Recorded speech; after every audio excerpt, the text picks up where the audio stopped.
মিথ্যা সাক্ষ্য দিয়া। সুতরাং যারা মিথ্যা সাক্ষ্য দিচ্ছেন, সুতরাং যারা মিথ্যা কথা গোগল খড়ি করে লাগালাগি করছেন, আপনি গিয়ে যারা বলছেন অমুক এই করে অমুক এই করে বলে যাদের নাম বলে দিচ্ছেন, ডান্ডা বেরি ওসিলেই তোমাদের গলায় আগে আসবে। কারণ আসামি হওয়া ভালো, কিন্তু সাক্ষী হওয়া ভালো না। সাক্ষী মানে চিনে রাখা। সাক্ষী মানে কি? চিনে রাখা। এগুলোকে আপনারা চিনে রাখছেন না রাখছেন না? জোরে বলতে হবে, চিনে রাখছেন না রাখছেন না? সবগুলোকে চিনে রাখা হচ্ছে। সবাই যখন আসবে কড়াই গন্ডায় হিসেব বুঝে নেওয়া হবে। আপনারা কি বুঝে নিতে রাজি আছেন? বুঝে নিতে রাজি আছেন? তাহলে আমি দেখতে চাই ওই কোনায় দাঁড়ানো সুলাইমান পয়গম্বরের মতো একজন যুবক কি পাওয়া যাবে কালীগঞ্জের ময়দানে, যেই যুবক দাঁড়িয়ে বলতে পারবে আমরা ন্যায় বিচার থেকে বঞ্চিত, আমরা ন্যায় বিচার চাই, ন্যায় শাসন চাই, যোগ্য দক্ষ শাসক চাই। আপনারা কি বলতে পারবেন দাঁড়িয়ে? কারা কারা বলতে পারবে? দুই কারা হাত দেখা।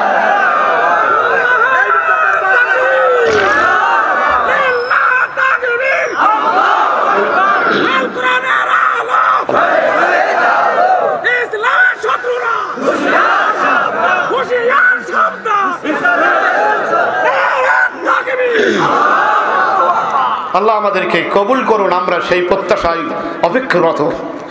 আল্লাহ রাব্বুল আলামিন বলছেন এখন ওদের গলায় ডান্ডা বেরি দিয়ে ঘোরা হচ্ছে। কি হচ্ছে? ডান্ডা।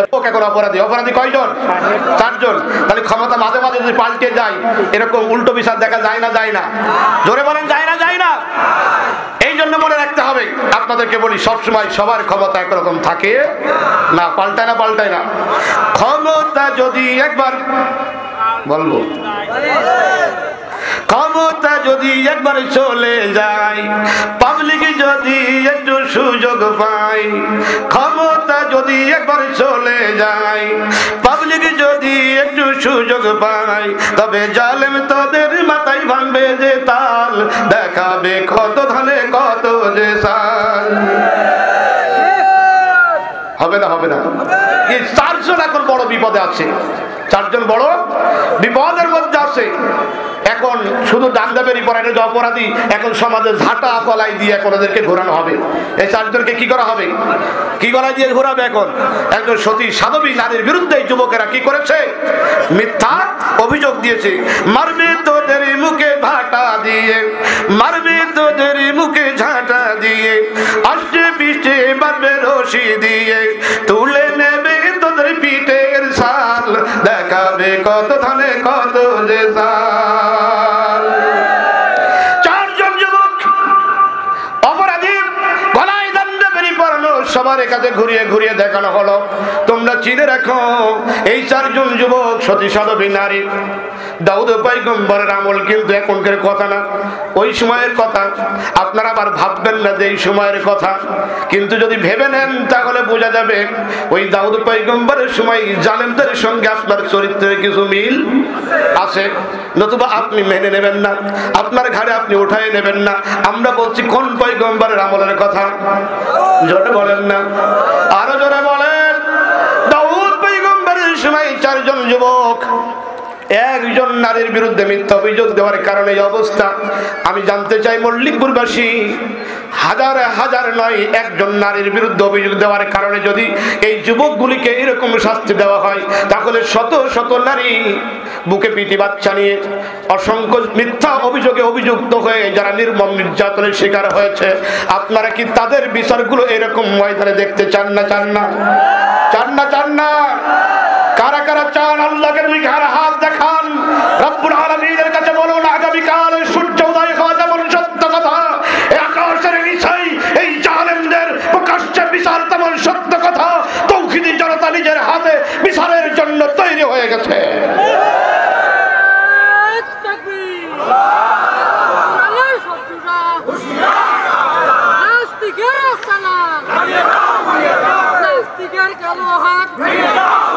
বিচারটা কি হবে দেখেন, বিচারটা আমার হবে ঘোরানো হলো, দেখানো হলো, অপরাধীদের সিনাই দেওয়া হলো। যেদিক দিয়ে যাই সেই দিক দিয়ে লোকের ওই যুবকদের ডাক দিয়ে বলে তুই অপরাধী রে। সবাই যুবকদের কি বলে? তুই অপরাধী রে, নাই তোর গলায় বাড়া থাকবে কেন? আর ডাক দিয়ে মুস্কি মুস্কি হাসি দেয় আর বলে, যুবক তুমি একজন মিথ্যা সাক্ষ্য যারা যেটা অপরাধী বানাই ছিলেন, আজকে তোমার ঘাড়ে এসেছে বিগয়রি মাকতাসাবু ফাকাদ ইহতামালু বুহতানা ইসমান মুবিনা। আল্লাহ বলে যার যে দোষ করা এরকম অভিযোগ দিয়েছো, ওই দেশ যতক্ষণ পর্যন্ত তার ঘাড়ে আমি আল্লাহ না দিই ততক্ষণ পর্যন্ত তার জমিন থেকে বিদায় করি, জমিন থেকে বিদায় করি না। অভিযোগ অভিযুক্ত হয়, দুদিন আগে হয় আর দুদিন পরে হয়। এই জন্য পরের জন্য যদি পুকুর কাটেন ডুববেন কে? কেডা? নিজেই ডুবে মরতে হবে। আল্লাহ রাব্বুল আলামিন সূরা নূর 4 নম্বর আয়াত নাযিল করলেন। কয় নম্বর আয়াত? কোন সূরা? সূরা নূর। সূরার নাম বললো সওয়াব। সূরা নূরের 4 নম্বর আয়াত আল্লাহ রাব্বুল আলামিন নাযিল করলেন, আর কোন সতী সাধবী নারীর বিরুদ্ধে মিথ্যা অভিযোগ দেওয়ার কারণে কি শাস্তি হতে পারে সেই বিধান আল্লাহ রাব্বুল আলামিন নাযিল করে দিলেন। আল্লাহ রাব্বুল আলামিন বলেন, ওয়াল্লাযীনা ইয়ারমুনাল মুহসানাত সুম্মা লাম ইয়াতু বিআরবাতি শুহাদা। যারা 4 জন সাক্ষী সত্য সাক্ষী আনতে পারলো না, 4 জন সাক্ষী আনলো কিন্তু মিথ্যা সত্য হলো না। সত্য সাক্ষী যারা 4 জন আনতে পারলো না, কিন্তু কোন সতী সাধবী নারীর বিরুদ্ধে যারা অভিযোগে দিল, আল্লাহ রাব্বুল আলামিন বলেন, ফাজলিদুহুম, তাদেরকে বাটাম টানো। কি টানো? ফাজলিদু, তাদেরকে প্রহার করো। তাদের কি করো? প্রহার করো। 2-1টা বাড়ি দিলেই কি হবে? বলে 2-1টা বাড়ি দিলেই কি হবে? মাঝে মাঝে দেখবেন ইন্দুর বাবাজি আপনার ঘরের ভিতরে বই পুস্তক কেটেছে। এখন বলে ইন্দুরের পরে রাগ কম না বেশি? কম না বেশি? কয়েকদিন আগে ইন্দুরের পরে বেশি রাগ ছিল না। ইন্দুর আপনার বন্ধু ছিল, ছোটবেলায় দাদা আর দাদি শিখাইছিল। এই দাঁতটা পড়ে গেছে ইঁদুরের গর্তে, যার বলে ইঁদুর বাবা তোমার সুন্দর দাঁতটা নাও, আমার দাঁতটা দাও, তোমার দাঁতটা নাও, আমার দাঁতটা দাও। ওই ইন্দুরের এই যে দাঁত নেওয়ার অভ্যাস ছিল, ওই ইন্দুরের কাজ কিন্তু পরের গম, পরের চাল, পরের ডাল নিজের ঘরে নিয়ে আসা। ইন্দুর মার্কা নেতা হয়ে ইন্দুরের দাঁত আপনি চেয়ে নিয়ে আসার কারণে আজও দেখা যায় আপনার খাটের নিচে। এই ইন্দুর মনে করেন কায়দা মতো ধরা পড়ে গেছে। আর দেখবেন যে সবাই মিলে আদর কিভাবে করে, মাথা হয়ে গেছে ইন্দুর ছিটকে গেছে, তাওয়ার পরে যে আর একজন মারে, তাওয়ার একজন মারে। তাহলে ইন্দুরে বাটাম দেওয়ার জন্য আল্লাহ বলছে কি, তাহলে 1টা-2টো বাড়ি দিলে হবে না। আল্লাহ হুকুম সামানিনা জাল্লা, 80টা মারতে হবে। কয়টা? 80টা মারতে হবে। 80টা মারলে কি আরো খুঁজে পাওয়া যাবে? লাঠি উঁচু করবেই তখনই দেখবেন পায়জামা নষ্ট হওয়া সারা। 80টা তো অনেক পরের কথা। বন্ধুরা আমার, গোটা পৃথিবীর মুসলমানদের হাতে কিন্তু আল্লাহ পাক ইউরেনিয়াম দিয়েছে। কি দিয়েছে বলেন? জোরে বলেন, কি দিয়েছে? ইউরেনিয়াম দিয়েছে। যে ইউরেনিয়াম দিয়ে কিন্তু পারমাণবিক অস্ত্র তৈরি করা হয়। কি তৈরি করা হয়? পারমাণবিক অস্ত্র তৈরি করা হয়। কিন্তু মুসলমানদের কিসমত খারাপ, মুসলমান ওই ইউরেনিয়াম তুলে পারমাণবিক অস্ত্রগুলো তারা বানাতে পারে নাই, পারমাণবিক বানাতে পারে নাই। অথচ গোটা দুনিয়ার ইহুদিরা, গোটা দুনিয়ার নাস্তিকেরা কোরআনকে তারা রিসার্চ করলো। বেশি একটা বড় সূরা না, মাত্র একটা ছোট্ট সূরা রিসার্চ করেছে, সূরা ফিল। সূরা ফিলটা তারা রিসার্চ করেছে। আকাশ থেকে ঝাঁকে ঝাঁকে পাখিগুলো সমুদ্রের মধ্যে নামছিল, আর সমুদ্রের ভিতর থেকে যখন উঠছিল ওদের মুখের ভিতরে ছোট্ট ছোট্ট পাথরগুলো ছিল। কি ছিল বলেন? ছোট্ট ছোট্ট পাথরগুলো ছিল। বন্ধুরা আমার, ইতিহাস আপনারা জানেন না, আমরা ভুল ওয়াজ শুনি। পাথর নিয়ে কিন্তু জান্নাত থেকে আসে নাই। জান্নাতে ওই রকম মানুষ মারা পাথর থাকে না। ওই রকম বাড়ার জন্য পাথর, অজাত সাইজ করার জন্য ইউরেনিয়াম আল্লাহ জমিনের নিচে রেখেছেন। পাখিগুলি ঝাঁকে ঝাঁকে এসে সমুদ্রের ভিতরে ডুব দেয়, আর ওখান থেকে ওই পারমাণবিক বোমা নিয়ে আসে। আসলে ওটা পাথর ছিল না, ওটা একটা ছোট্ট ছোট্ট কি ছিল? পারমাণবিক বোমা ছিল। ওরা যখন ওদের উপরে মারছিল তখন ওরা নাস্তানাবুদ হয়ে গিয়েছিল। আজকের একেবারে তাজা খবর, আজকের বিকালের খবরটা আপনাদেরকে শোনাচ্ছি।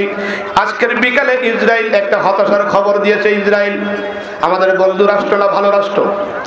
ইসরায়েল আমাদের কি বন্ধু রাষ্ট্র না শত্রু রাষ্ট্র? জোরে বলেন, কি রাষ্ট্র? এমন শত্রু রাষ্ট্র প্রতিদিন আমাদের কলিজা মসজিদে আকসায় রক্ত ঝরায় আনন্দ উল্লাসে তারা মেতে ওঠে।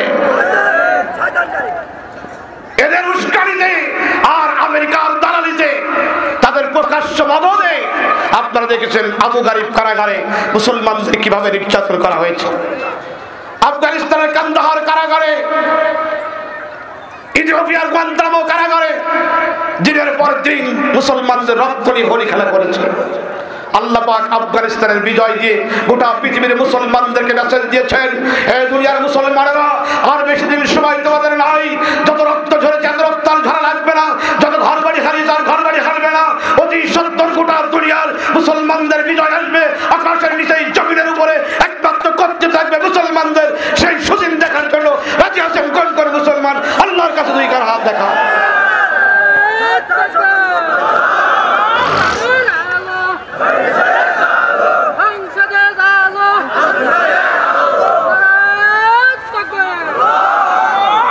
সম্মানিত ভাইয়েরা, এখন ইউরেনিয়াম গুলো মুসলমানদের হাতে চলে এসেছে। ইতিমধ্যে ইরান মেসেজ দিয়েছে সবচাইতে এখন শক্তিধর পারমাণবিক অস্ত্র এখন কাদের কাছে? ইরানের কাছে। কার কাছে? ইরানের কাছে। এই ইরানের নেতাদেরকে আপনারা জানেন, নাম শুনেন, ইমাম খোমেনি ইরানের নেতা ছিলেন।